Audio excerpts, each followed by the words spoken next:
দর্শক, এই মুহূর্তে আবহাওয়ার গুরুত্বপূর্ণ আপডেট। আসুন দেখে নেব বাংলার কোন কোন জেলায় হবে বজ্রবিদ্যুৎ সহ প্রবল ঝড় বৃষ্টি, কোথায় কোথায় রয়েছে কালবৈশাখী ঝড়ের আশঙ্কা। পাশাপাশি দেখে নেব আজ কোথায় কোথায় রয়েছে শিলাবৃষ্টির সম্ভাবনা।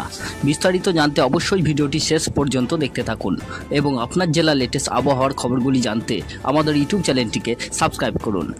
রাজ্য জুড়ে কালবৈশাখীর পূর্বাভাস দিল আলিপুর আবহাওয়া দপ্তর। বৃহস্পতিবার থেকে প্রায় সব জেলাতেই ঝড় বৃষ্টির সম্ভাবনা রয়েছে। বেশ কিছু জেলায় হতে পারে শিলাবৃষ্টি, সঙ্গে 50 থেকে 60 কিলোমিটার বেগে ঝোড়ো হাওয়া বইতে পারে। ঝড় বৃষ্টির কারণে তাপমাত্রা কিছুটা কমবে।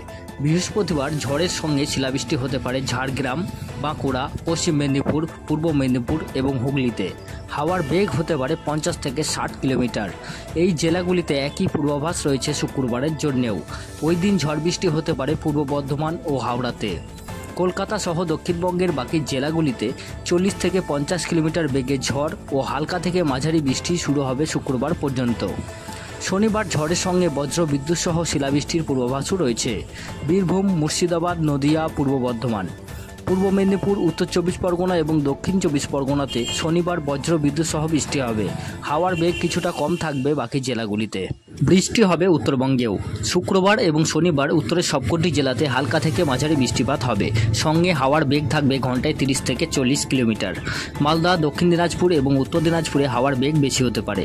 বঙ্গোপসাগর থেকে প্রচুর পরিমাণে জলীয় বাষ্প ঢুকছে বাংলার উপকূলে, সেই সঙ্গে বায়ুপ্রবাহ অনুকূল রয়েছে। ফলে ঝড় বৃষ্টির অনুকূল পরিস্থিতি তৈরি হয়েছে রাজ্য জুড়ে।